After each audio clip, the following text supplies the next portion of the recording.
میری 15 سالہ بیٹی ہانیہ کے سر میں ہر وقت درد رہتا۔ میں اس کا علاج کروا کر تھک چکی تھی، مگر اس کے سر کا درد ختم ہونے کا نام ہی نہیں لیتا تھا۔ میرے شوہر کو انتقال کیے ہوئے کئی سال گزر چکے تھے۔ میں اپنی بیٹی کے ساتھ اکیلی رہتی تھی۔ ہانیہ 8ویں جماعت میں پڑھتی، وہ اسکول سے واپس آتی تو ہمیشہ کی طرح بڑے سلیقے سے سر پر دوپٹہ اوڑھے سب سے پہلے کھانا مانگا کرتی۔ ایک دن وہ گھر آئی تو آتی ہی بولی، مما مجھے جلدی سے کھانے کو کچھ دو، میرے سر میں آج پھر بہت درد ہو رہا ہے۔ میں ہانیہ کے سر کے درد سے تنگ آ چکی تھی۔ میں اسے کئی ڈاکٹروں کو دکھا چکی تھی، مگر اسے مستقل آرام نہیں آ رہا تھا۔ اس کے سر کے درد کی دوا ہر وقت میرے پاس موجود رہتی۔ میں فوراً اس کے پاس گئی تو وہ دونوں ہاتھوں سے اپنا سر دباتے ہوئے بولی، مما ایسا لگ رہا ہے جیسے کوئی میرے سر میں کیل ٹھونک رہا ہے۔ اس کی حالت دیکھ کر میرے بدن میں کپ کپی طاری ہو گئی۔ میں نے جلدی سے 1 کپ دودھ کے ساتھ دوا کھلا دی۔ کچھ دیر بعد میں نے پوچھا، ہانیہ اب کچھ فرق پڑا؟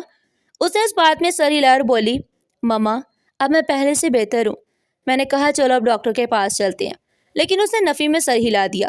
مما میں ذرا آرام کروں گی، یہ کہہ کر وہ اپنے کمرے میں چلی گئی، جبکہ میں گھر کے کاموں میں مصروف ہو گئی۔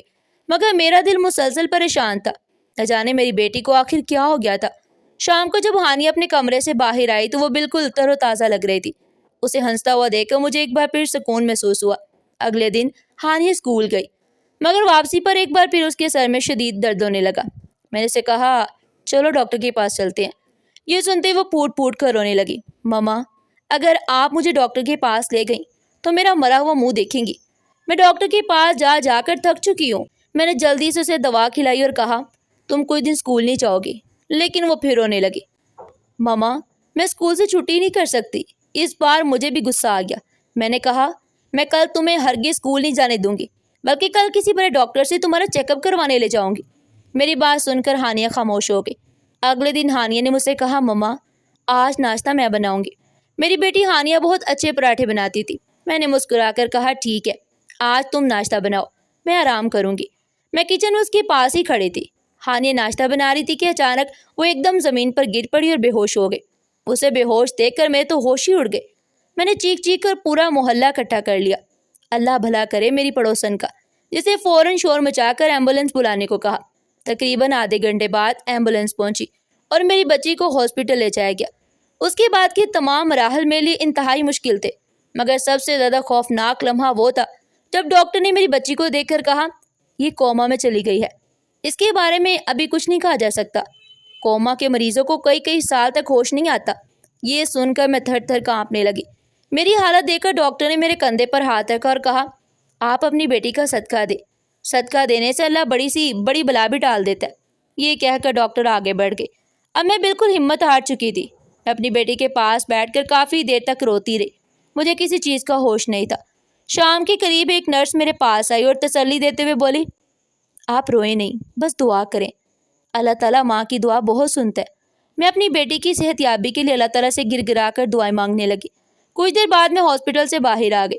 میں اپنے ارد گرد کے ہر منظر کو بڑے غور سے دیکھ رہی تھی۔ کائنات کی ہر چیز اپنی جگہ رواں دواں تھی، مگر میری زندگی ایک ہی لمحے پر آ کر رک گئی۔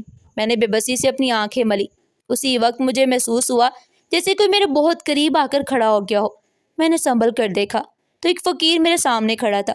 میرے صدقہ دینے کے لیے اپنے پرس سے 1000 روپے کا نوٹ نکالا تو وہ مجھے دیکھ کر بولا کیوں پریشان ہو؟ میں روتے ہوئے کہا میری بچی ہاسپٹل کے بستر پر بے جان پڑی ہوئی ہے۔ وہ مسکرائے انتہائی اطمینان سے بولا بس اتنی سی بات ہے؟ اس نے جملہ اتنی سکون سے کہا کہ میں حیرت سے اسے دیکھتی رہ گئی۔ وہ دوبارہ بولا میرے پاس تمہاری پریشانی کا حل موجود ہے۔ میں نے ناسمجھی سے اس کی طرف دیکھا۔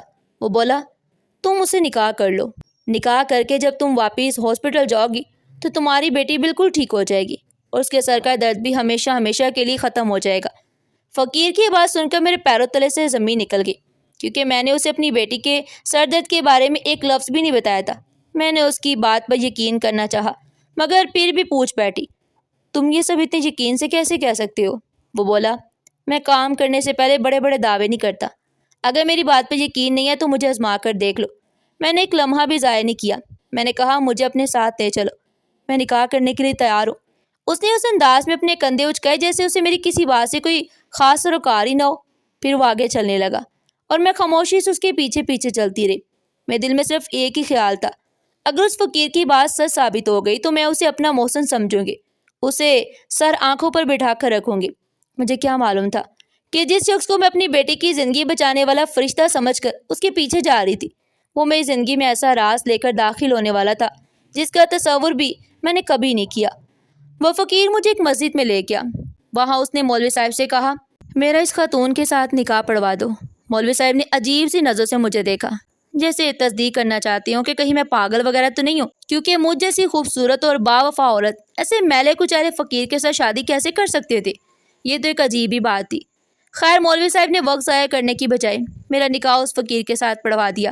اب نکاح ہو گیا تو فقیر مجھے ہاسپٹل کے پاس چھوڑ کر چلا گیا اور بولا، اندر جاؤ، تمہاری بیٹی ہے بالکل ٹھیک ہے، تم ایک بار تسلی کر لو، میں شام کو تمہارے گھر آؤں گا، مجھے تمہارے گھر کا پتہ معلوم ہے۔ میں اس فقیر کی بات سن کر حیران ہو گئی تھی، لیکن میں اسے کچھ کہے بغیر ہاسپٹل میں چلی گئی، کیونکہ اس وقت میرے لیے سب سے اہم میری پیاری بیٹی تھی، جو میرے مرحوم شوہر کی آخری نشانی تھی۔ میں جیسی ہاسپٹل پہنچی تو ایک نرس بھاگ کر میرے پاس آئی اور بولی، آپ کہاں چلی گئی تھی؟ ہم نے آپ کی اتنی تلاش کی، پورا ہسپتال جان مارا۔ میں جلدی سے بولی، کیوں، سب خیریت تو ہے نا؟ اس نے اس بات میں سر ہلا دیا اور بولی، آپ کی بیٹی کو ہوش آ گیا۔ نہ صرف وہ ہوش میں آ گئی بلکہ اس کا ذہن بھی پہلے کی طرح کام کرے، اسے ہر بات یاد ہے۔ آپ جا کر اپنی بیٹی سے مل لیں۔ میں جلدی سے بھاگ کر اپنی بچی کے پاس پہنچ گئی۔ وہ بیڈ پر بیٹھی مسکرا رہی تھی، مجھے دیکھتے ہی کہنے لگی، ماما اب کہاں چلی گئی تھی؟ میں نے کہا، یہیں پر تھی، تم فکر مت کرو، اب میں آ گئی ہوں نا، اب کہیں نہیں جاؤں گی۔ وہ مسکرانے لگی۔ ڈاکٹر نے میری بیٹی کو ابھی ڈسچارج نہیں کیا تھا۔ وہ کہنے لگی کہ ایک دن مزید ہم اسے اپنے پاس رکھ کر دیکھیں گے، کہیں اس کی طبیعت دوبارہ تو خراب نہیں ہو جاتی۔ میں ڈاکٹر کی بات مان گئی، مگر مجھے فقیر سے کیا گیا اپنا وعدہ بھی نبھانا تھا، اس لیے میں نرس کو یہ کہہ کر گھر آ گئی کہ میری بیٹی کا بہت خیال رکھے گا۔ میں کچھ دیر کے لیے گھر جا رہی ہوں۔ مجھے اس فقیر کی کرامت پر یقین آ گیا۔ یقیناً وہ کوئی پہنچا ہوا فقیر تھا اور میں اسے ناراض نہیں کرنا چاہتی تھی۔ دل میں یہی خوف تھا کہ کہیں ایسا نہ ہو کہ فقیر مجھ سے ناراض ہو جائے اور میری بیٹی پھر سے کوما میں چلی جائے۔ میں گھر آئی اور اپنے بیگ سے ایک پرانا لباس نکالا اور اسے گلے لگا کر پھوٹ پھوٹ کر رونے لگی۔ میں نے کبھی خواب میں بھی نہیں سوچا تھا کہ میں یہ لباس دوبارہ کبھی زندگی میں پہنوں گی، کیونکہ میں اپنی زندگی اپنے مرحوم شوہر کے نام کر چکی تھی۔ میرا شوہر بہت ہی اچھا انسان تھا۔ مجھے تو لگتا ہے کہ آج تک اس نے کسی کیڑے کو بھی تکلیف نہیں پہنچائی ہوگی، مگر آج جب اس کی روح مجھے کسی اور کے لیے بنتا سنورتا دیکھے گی تو یقیناً اسے بہت تکلیف ہوگی، لیکن میں بھی تو مجبور تھی نا۔ خیر، میں اپنے کمرے میں دبک کر بیڈ پر بیٹھ گئی۔ ابھی تھوڑی دیر ہوئی تھی کہ میرے گھر کا دروازہ کھلا۔ میں سنبھل کر بیٹھ گئی۔ میں جانتی تھی کہ وہی فقیر آیا ہوگا۔ میں خوف زدہ تھی، مگر یہ سب اپنی بیٹی کے لیے کر رہی تھی۔ خیر، تھوڑی دیر کے بعد کمرے میں وہ فقیر داخل ہوا، مگر جس روپ میں وہ کمرے میں داخل ہوا تھا اسے دیکھ کر تو میرے سر پر آسمان ٹوٹ پڑا۔ دل کرتا تھا کہ زمین پھٹ جائے اور میں اس میں سما جاؤں، کیونکہ وہ فقیر تو حقیقت میں کوئی اور ہی تھا۔ لیکن یہ حقیقت جاننے کے لیے پہلے آپ کو میری یہ پوری کہانی سننی ہوگی۔ میرا نام آمینہ ہے۔ یہ اس وقت کی بات ہے جب میں سرکاری کالج میں پڑھتی تھی۔ آنکھوں میں بہت بڑے بڑے خواب سجائے میں تعلیم حاصل کر رہی تھی۔ مجھے لوگوں کی خدمت کرنے کا بہت جنون تھا۔ میں سوچ رکھا تھا کہ جیسے ہی میں اپنی تعلیم سے فارغ ہوں گی تو غریب عوام کی فلاح کے لیے ایک NGO کھولوں گی، مگر میرے خواب ادھورے کے ادھورے ہی رہ گئے، کیونکہ میرے لیے کاشف کا رشتہ آ گیا۔ وہ لوگ اچھے کھاتے پیتے لوگ تھے، لڑکا بھی شریف تھا، اسی میرے والدین اس رشتے سے مطمئن تھے۔ انہوں نے یہ فیصلہ کر لیا تھا کہ وہ میری شادی کاشف سے ہی کر دیں گے۔ میں تو یہ بات سن کر رونے ہی لگی۔ میں بولی، ابو میرے خوابوں کا کیا بنے گا؟ میں لوگوں کی خدمت کرنا چاہتی تھی۔ ابو نے میرے سر پر ہاتھ رکھا اور بولے، میری بچی، تم اپنے شوہر اور سسرال والوں کی خدمت کرنا، تمہیں اس چیز کا بھی بہت اجر ملے گا۔ جو بھی تھا، میں ابو کے سامنے مزید انکار نہیں کر سکی اور کاشف کی دلہن بن کر اس کے گھر آ گئی۔ میرا شوہر تو ایک نہایت ہی اچھا انسان تھا۔ وہ میرا بہت خیال رکھتا اور ہر وقت مجھ سے اپنے پیار کا اظہار بھی کیا کرتا۔ زندگی بہت اچھی لگنے لگی، مگر پھر انہی دنوں کاشف کا بھائی فرحان نہ جانے کہاں سے آ گیا۔ وہ ہر وقت مجھے عجیب سی نظروں سے دیکھتا رہتا۔ میں کوئی کام بھی کر رہی ہوتی تو فرحان مجھے گھورتا رہتا۔ اکثر میں میرے شوہر سے لڑائی بھی کیا کرتا تھا۔ میں نے محسوس کیا کہ جب بھی میں کچن میں اکیلی ہوتی تو فرحان بہانے سے وہاں آتا رہتا۔ وہ شاید مجھ سے کچھ کہنا چاہتا تھا۔ میں اپنے دیور کی بات سمجھ بھی لیتی اگر مجھے اس کی نیت میں فطور نظر نہ آتا۔ جیسے وہ کچن میں داخل ہوتا میں وہاں سے نکل جاتی۔ میں اس چھپے ہوئے کھیل سے تنگ آ چکی تھی، اسے میں نے اپنے شوہر کو بھی اس کے چھوٹے بھائی کی کرتوتوں سے آگاہ کر دیا۔ کاشف نے جب میری بات سنی تو وہ بہت زیادہ گھبرا گیا۔ کاشف نے میرا ہاتھ تھام لیا اور کہنے لگا، نہ جانے میرا بھائی فرحان اتنی گری ہوئی حرکت کیوں کر رہا ہے، نہ جانے وہ کیا سوچے بیٹھا ہے۔